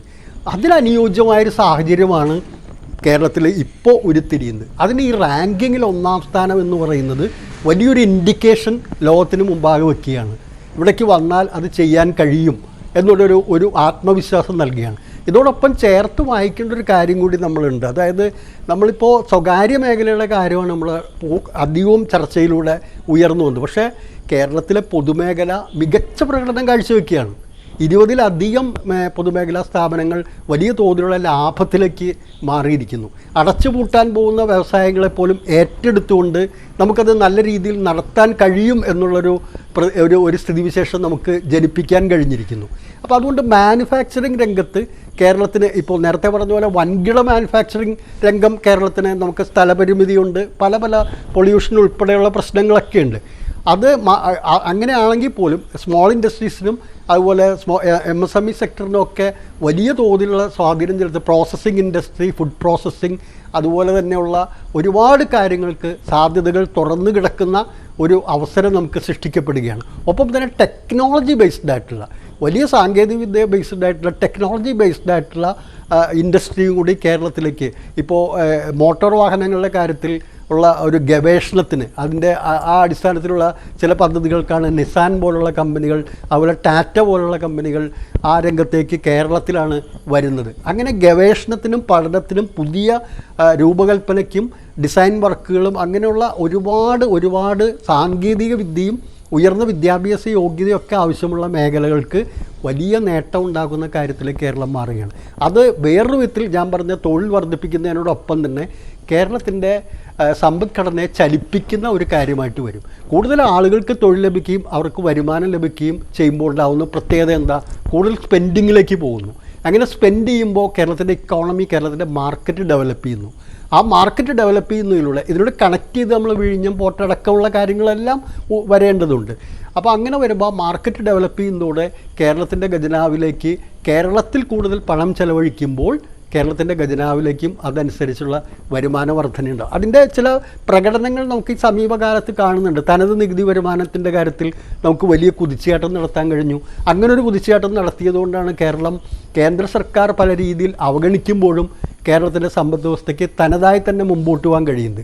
അപ്പോൾ ഇത്തരം പ്രവർത്തനങ്ങൾ കൂടി വരുന്നതോടുകൂടി കേരളത്തിൻ്റെ സമ്പദ് വ്യവസ്ഥ കൂടുതൽ വൈബ്രൻ്റ് ആവും. അങ്ങനെ വൈബ്രൻ്റ് ആവുന്ന സാഹചര്യത്തിൽ വിദേശത്ത് നിന്ന് ടെക്നോളജി അധിഷ്ഠിതം വേറൊരു പ്രത്യേകത ചന്ദ്രശേഖർ ശ്രദ്ധിച്ചിട്ടുണ്ടോ എന്ന് എനിക്കറിയില്ല. കേരളത്തിലേക്ക് മടങ്ങി വരുന്നതിന് ആളുകൾ കുറച്ച് താല്പര്യം പ്രകടമാക്കുന്നൊരു സ്ഥിതിവിശേഷം കൂടി ഉണ്ട് ഇപ്പോൾ. അത് വലിയ തോതിലേക്ക് വളർന്നു എന്നുള്ള അർത്ഥത്തിലല്ല ഞാൻ പറയുന്നത്. പക്ഷേ ആ രീതിയിൽ കേരളത്തിൽ വന്നാൽ ആവശ്യമായ വേതനവും കാര്യങ്ങളുമൊക്കെ ലഭിക്കും. അതുകൊണ്ട് കേരളത്തിൽ ജോലി ചെയ്യുന്നതിൽ കുഴപ്പമുണ്ടാവില്ല എന്നുള്ളൊരു വിശ്വാസത്തിലേക്ക് വന്ന് ഇത്തരത്തിലുള്ള ടെക്നോളജി അധിഷ്ഠിതമായ പ്രൊഫഷണലുകൾ തിരിച്ച് വരുന്നതിനുള്ളൊരു സാഹചര്യം കൂടി മെല്ലെയാണെങ്കിലും കേരളത്തിൽ ഒരുങ്ങുന്നുണ്ട്. കൂടുതൽ കാര്യങ്ങൾക്ക് ഞാൻ വീണ്ടും വരുന്ന ജോർജ് ജോസഫ് താങ്കളിലേക്ക് വീണ്ടും വരാം. ഇനി നമുക്ക് സംസാരിക്കാനുള്ള അതിഥി അഡ്വക്കേറ്റ് KS അരുൺകുമാറാണ്. അദ്ദേഹം ഒരു രാഷ്ട്രീയ നേതാവ് എന്ന നിലയ്ക്കാണ്, ഒരു പൊതുപ്രവർത്തകൻ എന്ന നിലയ്ക്കാണ് ഈ ചർച്ചയിൽ പങ്കെടുക്കുന്നത്. അനുഭവസ്ഥരും ആ മേഖലയിലുള്ളവരും അതിൻ്റെ നിരീക്ഷകരും ഒക്കെ തന്നെ സംസാരിക്കട്ടെ എന്ന് വിചാരിച്ചാണ് ഞാൻ താങ്കളെ കാത്തിരുത്തിയത്. താങ്കൾ 40 മിനിറ്റോളം കാത്തിരിക്കേണ്ട ഒരു നില വന്നിരിക്കുന്നു. എങ്കിലും ഇവരുടെ അഭിപ്രായങ്ങളൊക്കെ സമീകരിക്കേണ്ട ഒരു വലിയ പദവിയാണ് ഞാൻ താങ്കൾക്ക് നൽകുന്നത്. ഇത് 30ഓളം ഘടകങ്ങൾ ഇതിലുണ്ട് എന്ന് പറഞ്ഞു. അത് എങ്ങനെ ലൈസൻസിങ് കൊടുക്കുന്നു എന്നത് മുതൽ എങ്ങനെ റിസൾട്ട് ഉണ്ടാക്കുന്നത് എന്നത് വരെയുള്ള ഒരുപാട് ഘടകങ്ങൾ നോക്കിയിട്ടാണ് ഇത് തരുന്നത്. പക്ഷേ ഇതിൻ്റെ എല്ലാം അടിയിൽ ഒരു പത്രപ്രവർത്തകൻ എന്ന നിലയ്ക്ക് ഞാൻ ശ്രദ്ധിച്ചത് കേരളത്തിൽ അഴിമതിയുടെ തോത് എത്രമാത്രമുണ്ട് എന്നതിൻ്റെ ഒരു ദേശീയ മത്സരം ആണ് ഇതിലൂടെ നടന്നത് എന്ന് നമുക്ക് കരുതേണ്ടി വരും. പലയിടത്തും വ്യവസായ വളർച്ചയുണ്ട്, റിസൾട്ട് ഉണ്ടാക്കുന്നുണ്ട്. പക്ഷേ ഒപ്പം തന്നെ ഭീകരമായ അഴിമതി നിലനിൽക്കുന്നുണ്ട്. കേരളത്തിലെ അഴിമതിയുടെ തോത് തുലോം കുറവാണ് എന്ന ഒരു കണക്കെടുപ്പ് കൂടി ഇതിൽ മാനദണ്ഡങ്ങൾക്ക് അപ്പുറത്ത് ഉണ്ടായിട്ടുണ്ട് എന്നുകൂടി ഞാൻ കരുതുന്നു. എങ്ങനെയാണ് ഈ നേട്ടത്തെ വിലയിരുത്തുന്നത്? എങ്ങനെയാണ് കേരളത്തെ അത് തിളക്കമുറ്റതാക്കി മാറ്റുന്നത്? എങ്ങനെയാണത് കേരളത്തിന് ആത്മവിശ്വാസം പകരുന്നത്? അഡ്വക്കേറ്റ് അരുൺകുമാർ. ഏതായാലും കേരളത്തെ സംബന്ധിച്ചിടത്തോളം ഏറ്റവും അധികം ആത്മവിശ്വാസം തരുന്ന ഒരു നേട്ടമാണ് ഇപ്പോൾ ഉണ്ടായിട്ടുള്ളത്. വിദ്യാഭ്യാസ, ആരോഗ്യ, സാമൂഹ്യ വികസന സൂചികയിൽ നമ്മൾ വളരെ മുന്നേറ്റം സൃഷ്ടിച്ച സംസ്ഥാനം തന്നെയാണ്. കേരളം ലോകത്തിന് മുന്നിൽ അറിയപ്പെടുന്നത് തന്നെ ഈ മേഖലകളിൽ ഉണ്ടായിട്ടുള്ള നേട്ടത്തിന്റെ ഭാഗമായി തന്നെയാണ്. പക്ഷെ വ്യവസായ രംഗത്തും വൻകിട വ്യവസായങ്ങളെ കേരളത്തിലേക്ക് ആകർഷിക്കുന്ന കാര്യത്തിലും നമുക്കധികം മുന്നോട്ട് പോകാൻ കഴിയാത്ത ഒരു സാഹചര്യമാണ് പണ്ടുണ്ടായിരുന്നത്. 2006 VS അച്യുതാനന്ദൻ ഗവൺമെന്റ് അധികാരത്തിലേറ്റപ്പോൾ തന്നെ എന്തുകൊണ്ടാണ് വൻകിട വ്യവസായ സംരംഭങ്ങളെ കേരളത്തിലേക്ക് ആകർഷിക്കാൻ കഴിയാത്തത്, വ്യവസായ രംഗത്ത് എന്തുകൊണ്ടാണ് മുന്നേറ്റം ഉണ്ടാക്കാൻ കഴിയാത്തത് എന്നതിനെ കുറിച്ചൊരു പരിശോധന നടത്തി. അപ്പോൾ പ്രധാനമായും കണ്ടെത്തിയത് റോഡുകളുടെ അവസ്ഥ, അതുപോലെ തന്നെ റെയിൽവേ വേഗത കുറവ്, ഇന്റർനെറ്റിന്റെ അപര്യാപ്തത, ഊർജ്ജ പദ്ധതികളുടെ കാര്യക്ഷമത കുറവ് എന്നിങ്ങനെ 3-4 ഘടകങ്ങൾ കണ്ടെത്തുകയും അവ കാര്യക്ഷമമാക്കാൻ വേണ്ടിയിട്ടുള്ള നടപടികൾ സ്വീകരിച്ചു. അങ്ങനെയാണ് ദേശീയപാതയുടെ പണി പുരോഗമിക്കുന്നതും ദേശീയപാതയ്ക്കെതിരെ വന്ന സമരങ്ങളെല്ലാം എത്രയും പെട്ടെന്ന് ഒത്തുതീർപ്പാക്കാനും വീതി കൂട്ടുവാനുള്ള സംവിധാനമെല്ലാം ഉണ്ടായി. മൂന്നാമതും നാലാമതുമായിട്ടുള്ള ഒരു പാത, റെയിൽവേ പാത വേണം. അവിടെയാണ് റെയിലിന്റെ ചർച്ചകളെല്ലാം ആരംഭിച്ചതും ഒരു പാതയെക്കുറിച്ചുള്ള ആശയങ്ങൾ പുതുതായിട്ട് വന്നത്. അതുപോലെ തന്നെ ഇന്റർനെറ്റ് മനുഷ്യന്റെ അവകാശമാക്കി മാറ്റുവാനുള്ള ചർച്ചകൾ സജീവമായി. പുതുതായി ഊർജ്ജ പദ്ധതികൾ, വിറകിന്റെ ലോകത്ത് നിന്ന് മാറി പുതിയ പുതിയ ഊർജ്ജ പദ്ധതികൾ കാര്യക്ഷമമാക്കാനും ഉള്ള ചർച്ചകൾ മുന്നോട്ട് വെച്ചു. അത്തരത്തിൽ 2006 മുതൽ 2011 വരെയുള്ള ഗവൺമെന്റ് പശ്ചാത്തല സൗകര്യ രംഗത്ത് നടത്തിയ വിപ്ലവകരമായിട്ടുള്ള പ്രവർത്തനം ഒരു അടിസ്ഥാനപരമായിട്ടുള്ള പ്രവർത്തനമാണ്. പിന്നെ UDF അധികാരത്തിൽ വന്നു. റെയിലുമായി ബന്ധപ്പെട്ടുകൊണ്ട് അവർ പ്രഖ്യാപനം നടത്തി. പക്ഷെ ഒരു പദ്ധതിയും നടപ്പാക്കുകയുണ്ടായില്ല. ദേശീയപാതയുമായി ബന്ധപ്പെട്ടുകൊണ്ട് വയൽക്കിളികളുടെ സമരം, കീഴാറ്റൂർ സമരം ശക്തിപ്പെട്ടു. ഊർജ്ജ പദ്ധതികൾ, ഗെയിൽ പൈപ്പ് ലൈൻ പദ്ധതി ഉപേക്ഷിച്ചു.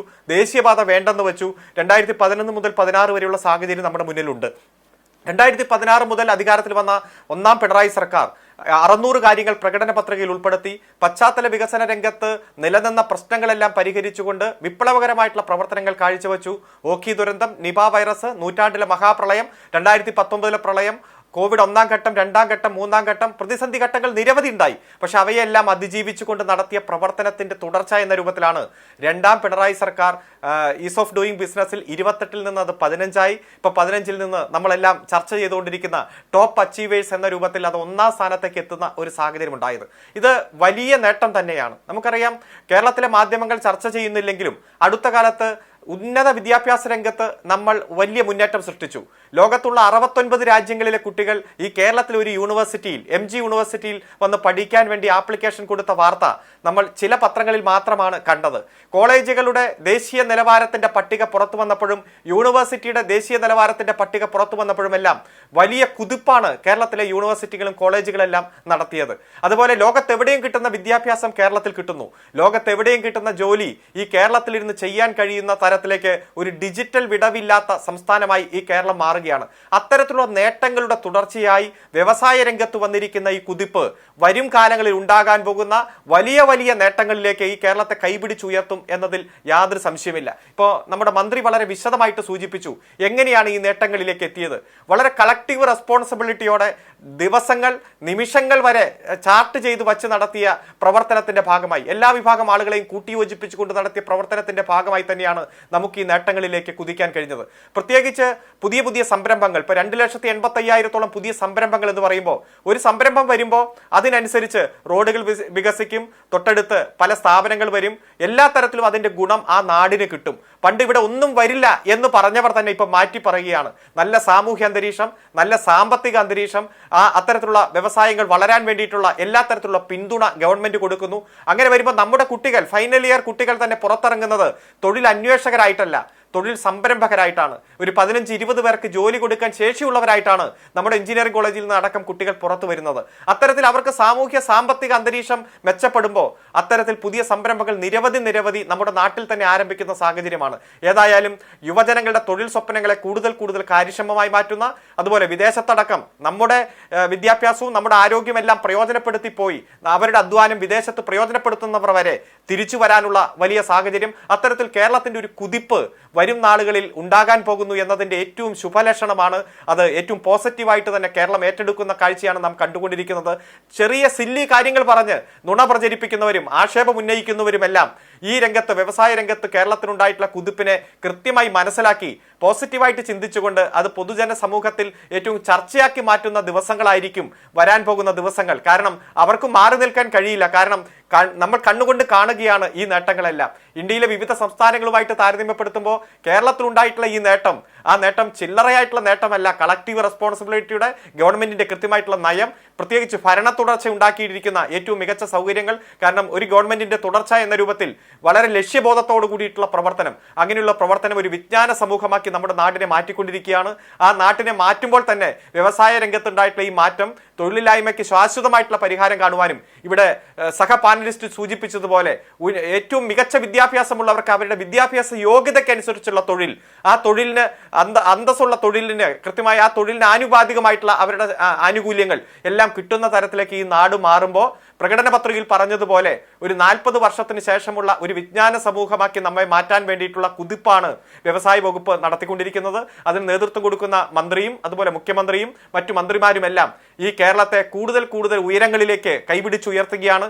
ലോകത്ത് നിന്ന് അറിയപ്പെടുന്ന 12 പ്രദേശങ്ങൾ എടുത്താൽ അതിൽ ഒന്നായി ഈ കേരളം മാറിയിട്ടുണ്ട്. അതുപോലെ ആയുർദൈർഘ്യം അടക്കം ഏറ്റവും കൂടുതലുള്ള സംസ്ഥാനമായി കേരളം മാറിയത് വിദ്യാഭ്യാസ, ആരോഗ്യ, സാമൂഹ്യ വികസന സൂചികയിലുള്ള മാറ്റം അത് വ്യവസായ രംഗത്തേക്ക് കൂടി മാറുമ്പോൾ ഉണ്ടാകുന്ന ആ ഒരു വിപ്ലവകരമായിട്ടുള്ള ആശയം, ഒരു ഭാവിയിലേക്കുള്ള വലിയ മുതൽക്കൂട്ട്, അത് വരും ദിവസങ്ങളിൽ ഏറ്റവും പോസിറ്റീവായിട്ട് ഈ കേരളം ചർച്ചയാകുമ്പോൾ ഈ മന്ത്രി പറഞ്ഞതുപോലെ ഇത് ഒരു വർഷം എത്തിച്ചേർന്നു എന്നതുകൊണ്ട് അവസാനിപ്പിക്കുകയല്ല, മറിച്ച് വളരെ മത്സര ബുദ്ധിയോടെ ഇത് നിലനിർത്താൻ വേണ്ടിയിട്ടുള്ള തുടർ പ്രവർത്തനങ്ങൾ നടക്കുകയാണ്.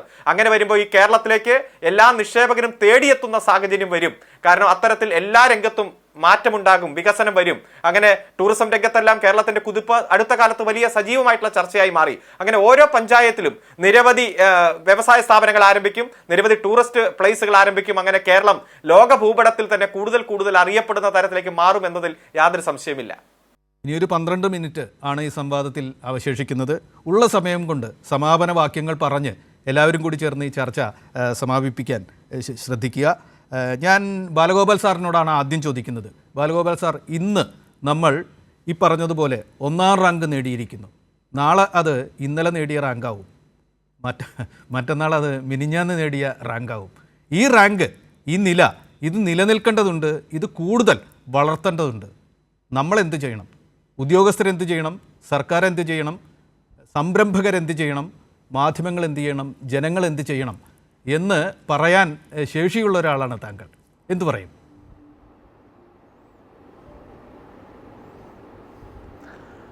എൻ്റെ അഭിപ്രായത്തിൽ ഞാനിപ്പം വളരെ സൂക്ഷ്മമായ ഡീറ്റെയിൽസിലേക്ക് കടക്കുന്നില്ല. ഈ പ്ലാൻ എന്താണെന്നുള്ളത് അതെനിക്ക് തോന്നുന്നു വ്യവസായ വകുപ്പ് നേതൃത്വം നൽകുന്ന മന്ത്രി അവരൊക്കെ തീർച്ചയായിട്ടും ഇങ്ങനൊരു വളരെ ഡീറ്റെയിൽഡ് ആയിട്ടൊരു പ്ലാൻ ഉണ്ടാവും എന്നുള്ള കാര്യത്തിൽ എനിക്ക് യാതൊരു സംശയമില്ല. പക്ഷെ എനിക്ക് പറയാനുള്ളത് ഇത്രയേ ഉള്ളൂ. നമ്മൾ മുന്നിൽ കാണേണ്ട ലക്ഷ്യം ഞാൻ പല വേദികളിലും പല ചർച്ചകളിലും കുറച്ച് വർഷങ്ങളായിട്ട് പറയുന്നൊരു കാര്യം, ആ ചർച്ചയ്ക്ക് ഒരു ഒരു ഒരു ഒരു പ്രൊവോക്കേറ്റീവ് ആയിട്ടുള്ള തുടക്കം കുറിച്ചുകൊണ്ട് ഞാൻ എപ്പോഴും പറയാറുള്ളത്, ഇന്ത്യയിൽ അഥവാ ഏതെങ്കിലും ഒരു സംസ്ഥാനത്തിന് ഇന്ത്യയുടെ ടൈവാൻ ആകാൻ സാധിക്കുന്നത് കേരളത്തിന് മാത്രമേ അത് സാധിക്കുള്ളൂ എന്ന് പറഞ്ഞുകൊണ്ടാണ് ഞാൻ എൻ്റെ സാധാരണ ഉള്ള പ്രസൻറ്റേഷൻസൊക്കെ ആരംഭിക്കുന്നത്. അപ്പോൾ അതിൻ്റെ പിന്നിൽ എന്താണ്? ഈ വ്യവസായ മേഖലയിലുള്ള ആഗോളവൽക്കരണം എന്ന് പറയുന്ന ആ പ്രതിഭാസത്തിൻ്റെ ഒരു പ്രത്യേക ഘടകം എന്ന് പറയുന്നത് ഈ മോഡേൺ ഈ ഹൈടെക് നോളജ് ബേസ്ഡ് വ്യവസായം എന്ന് പറയുന്നത് ലോക്കലി അവൈലബിൾ റോ മെറ്റീരിയൽ സംസ്കരിക്കുന്ന വ്യവസായമല്ല. അത് മുൻകാലങ്ങളിലെ വ്യവസായങ്ങൾ അങ്ങനത്തെ ആയിരുന്നു. ഈ ആഗോളവൽക്കരണം എന്ന് പറയുന്ന ആ പ്രതിഭാസത്തിൻ്റെ ഭാഗമായിട്ട് തായ്വാനിലും സൗത്ത് കൊറിയയിലും ജപ്പാനിലും ഇപ്പോൾ ചൈനയിലും പല രാജ്യങ്ങളിലും ഉണ്ടായിക്കൊണ്ടിരിക്കുന്ന മാറ്റം എന്ന് പറയുന്നത്, വ്യവസായ മേഖലയിലുള്ള മാറ്റം എന്ന് പറയുന്നത്, ഈ റോ മെറ്റീരിയൽസും കോമ്പണൻസ് അവർ ലോകത്ത് എവിടെയാണോ ലഭ്യമാകുന്നത് അവിടെ നിന്ന് ഇറക്കുമതി ചെയ്ത് ആ രാജ്യത്ത് വളരെ എഫിഷ്യൻ്റായിട്ട് high productivity, highly skilled labour and workman and എൻജിനീയേഴ്സിനെ ഉപയോഗിച്ചുകൊണ്ട് അത് സംസ്കരിച്ച് പ്രോസസ്സ് ചെയ്ത് ആഗോള കമ്പോളത്തിലേക്ക് തിരിച്ചയക്കുക. അതാണ് ഈ ഗ്ലോബൽ മാനുഫാക്ചറിങ്ങിൻ്റെ സ്വഭാവം. അപ്പം തൈവാനിൽ അല്ലെങ്കിൽ സൗത്ത് കൊറിയയിലാണെങ്കിൽ raw materials, industrial raw materials ഒന്നും ലഭ്യമല്ല. അതുപോലെ തന്നെയാണ് കേരളം. തൈവാനും സൗത്ത് കൊറിയ പോലെ തന്നെ ജനസാന്ദ്രത കൂടുതലുള്ള മലമ്പ്രദേശവും ഒക്കെ ഉള്ള ഈ ഇൻഡസ്ട്രിക്ക് സൂട്ടബിളായിട്ട് ഉള്ള പരിമിതമായിട്ടുള്ള എന്താ പറയുന്നത് ഭൂമി ഉള്ള ഒരു സംസ്ഥാനമാണ് കേരളം. പക്ഷേ ഇവിടെ നമ്മുടെ ഹ്യൂമൻ റിസോഴ്സസും ആ രാജ്യങ്ങളിലുള്ളതുപോലെ വളരെ ഹൈ സ്കിൽഡ് റിസോഴ്സസാണ്. അപ്പം എൻ്റെ അഭിപ്രായം കേരളം ഇത് ഒറ്റ ഫോക്കസോടുകൂടി ഈ വളരെ വികസിത ഇൻഡസ്ട്രിയലൈസ്ഡ് രാജ്യങ്ങൾ, തൈവാൻ, സൗത്ത് കൊറിയ, ജപ്പാൻ പോലെ നമ്മൾ ഈ നോളജ് ബേസ്ഡ് ഇൻഡസ്ട്രീസിനെ മുന്നിൽ കണ്ടുകൊണ്ട് ഈ ഏത് മേഖലയിലാണെങ്കിലും, അത് സ്റ്റീൽ കാസ്റ്റിംഗ് ആയാലും റബ്ബർ പ്രോഡക്ട്സ് ആയാലും മെഡിക്കൽ ഡിവൈസസ് ആയാലും ഇലക്ട്രോണിക് പ്രോഡക്ട്സ് ആയാലും ഏത് മേഖലയിലുള്ള പ്രോഡക്ട്സ് ആണെങ്കിലും വാല്യൂ ആഡഡ് ആയിട്ട് നോളജ് ബേസ്ഡ് ഇൻഡസ്ട്രി കേരളത്തിൽ കൊണ്ടുവരണം. ആൻഡ് ഇതാണെങ്കിൽ വലിയ വൻ വ്യവസായങ്ങളല്ല, ഇതെല്ലാം സ്മോൾ ആൻഡ് മീഡിയം എൻ്റർപ്രൈസസ് ആണ്. 100 കോടി 500 കോടി 1000 കോടി വിറ്റ് വരെ ഉള്ള 500-1000 പേര് മാക്സിമം വരുന്ന 5 ഏക്കർ 10 ഏക്കർ വിസ്തീർണമുള്ള ഫാക്ടറി ക്യാമ്പസസിനുള്ളിലാണ് ഇങ്ങനത്തെ ഉള്ള പ്രക്രിയകളൊക്കെ നടക്കുന്നത്. അപ്പോൾ എൻ്റെ അഭിപ്രായത്തിൽ അതിലോട്ട് ഫോക്കസ് ചെയ്ത് കേരളത്തിലെ വ്യവസായികൾ തന്നെയാണ് ഇപ്പം ഞാൻ അത്തരത്തിലുള്ളൊരു മാറ്റത്തിലേക്ക് കേരളം പോകണമെന്ന് അതിലോട്ട് മാത്രം. ഞാൻ നിസാറുദ്ദീനിലേക്ക് വരികയാണ്. നമുക്ക് ഇത് നിലനിർത്തണം, മുന്നോട്ട് പോകണം. ചെറുകിട വ്യവസായ മേഖലയ്ക്ക് ഇക്കാര്യത്തിൽ എന്തു പറയാനുണ്ട്? തീർച്ചയായും നിങ്ങൾക്ക് എന്താണ് വേണ്ടത്? വ്യവസായപ്പം ഗവൺമെൻറ്റും ചെയ്തൊരു കാര്യം, വ്യവസായികളുടെ ഉൽപ്പന്നങ്ങൾ പെർമനൻ്റായിട്ട് പ്രദർശിപ്പിക്കാൻ വേണ്ടി എറണാകുളത്ത് കിൻഫ്ര ഇൻ്റർനാഷണൽ എക്സിബിഷൻ സെൻറ്റർ തുടങ്ങി. അത് എല്ലാ വ്യവസായ സംരംഭകർക്കും ഒരു ആശ്വാസമാണ്.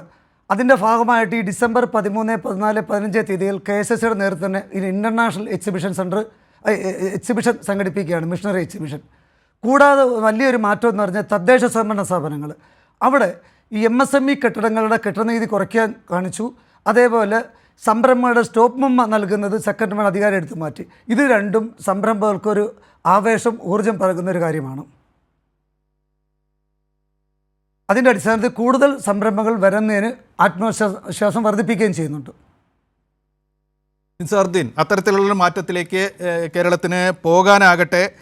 ജോർജ് ജോസഫ്, ഞാൻ താങ്കളോട് ചോദിക്കുകയാണ്, ഈ വിജയത്തിൻ്റെ പിന്നിലെ ചേരുവകൾ താങ്കൾ നേരത്തെ പറഞ്ഞു. ഈ വിജയം നിലനിർത്തുന്ന ഒരു യത്നമുണ്ടെങ്കിൽ അതിൻ്റെ ചേരുവകൾ എന്തായിരിക്കണം? ഒരു സാമ്പത്തിക ശാസ്ത്രജ്ഞൻ്റെ കണ്ണിൽ നിന്നുകൊണ്ട് താങ്കൾ എന്തു പറയും? രണ്ട് കാര്യങ്ങളാണ് ചന്ദ്രശേഖര ഞാനിപ്പോൾ ഈ ചുരുക്കം സമയത്തിൽ. ഒന്ന്, നമ്മൾ ഈ ഒരു കാര്യത്തെ നമ്മൾ ഒരു ഇൻ്റർനാഷണൽ എക്സ്പോഷറിലേക്ക് കൂടി കൊണ്ടുപോകേണ്ടത്. കേരളം ഇങ്ങനെ അച്ചീവ് ചെയ്തിരിക്കുന്നു. കേരളത്തിൽ ഇങ്ങനെ ഈസ് ഓഫ് ഡൂയിങ് ബിസിനസ്സിൻ്റെ കാര്യത്തിൽ ഒരു ലോക നിലവാരം, അല്ലെങ്കിൽ ഇന്ത്യയിൽ 1-ാം സ്ഥാനത്തേക്ക് കേരളം വന്നിരിക്കുന്നു. അതുകൊണ്ട് ഇവിടെ നമുക്ക് തീർച്ചയായിട്ടും ഇവിടെ നിങ്ങളെ സ്വാഗതം ചെയ്യുന്നു.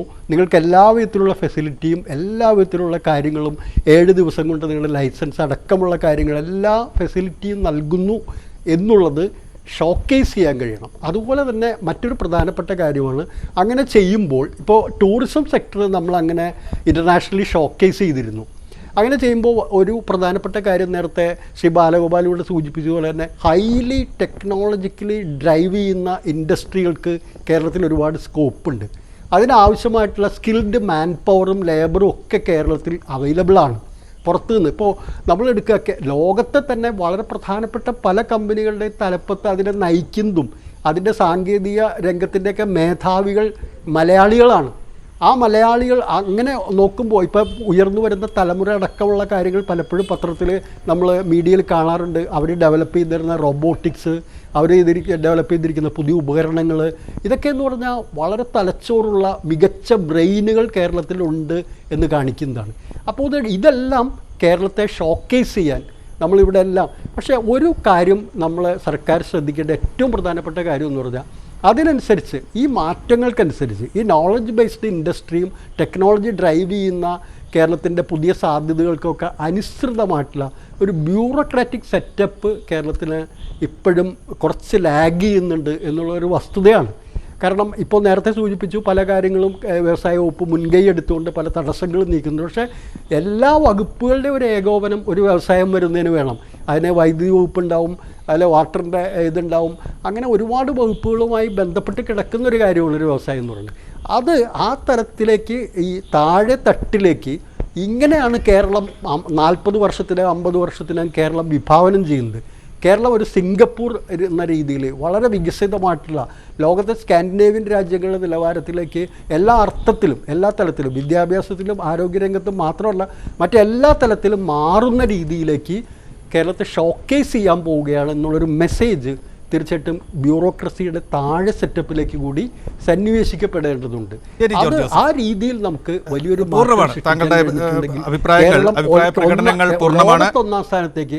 അരുൺകുമാർ, ഞാൻ താങ്കളിലേക്ക് വരികയാണ്. ഞാൻ നേരത്തെ പറഞ്ഞു, ഇത് കേരളത്തിലെ എല്ലാത്തിൻ്റെയും വിജയം എന്നതിനപ്പുറം അഴിമതി ഇല്ലായ്മയുടെ, അഴിമതി കുറവിൻ്റെ വിജയം കൂടിയാണ് എന്ന് പറഞ്ഞു. ഈ വിജയം ആവർത്തിക്കണമെങ്കിൽ വർഗീയതയില്ലാത്ത കേരളം, വിവാദങ്ങളില്ലാത്ത കേരളം, സുസ്ഥിരമായ ഒരു കേരളം, മതേതരത്വത്തിൽ ഊന്നി നിൽക്കുന്ന ആധുനിക ബോധത്തിലേക്ക് കാലെടുത്ത് വെക്കുന്ന ഒരു കേരളം നമുക്ക് ഉണ്ടാക്കാൻ കഴിയണം.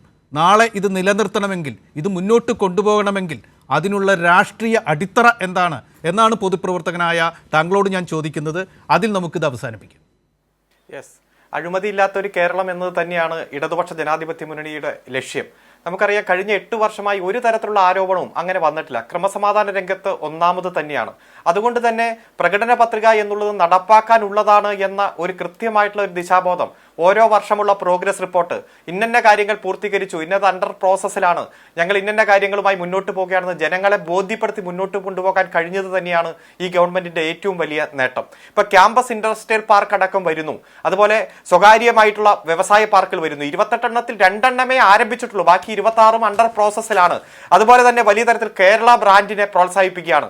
ടൂറിസം രംഗവുമായി ക്ലബ്ബ് ചെയ്തുകൊണ്ട് വൻകിട പദ്ധതികൾ വരികയാണ്. കേരളത്തെ ഏറ്റവും നല്ല രൂപത്തിൽ തന്നെ ഇവിടെ സൂചിപ്പിച്ചതുപോലെ ലോകത്തിന് പരിചയപ്പെടുത്തുന്ന ലോക കേരള സഭയടക്കം വരുന്നു. അതുപോലെ കേരളത്തിൽ അടുത്ത കാലത്ത് നടന്ന നിരവധി പദ്ധതികൾ, കാര്യങ്ങളുണ്ട്.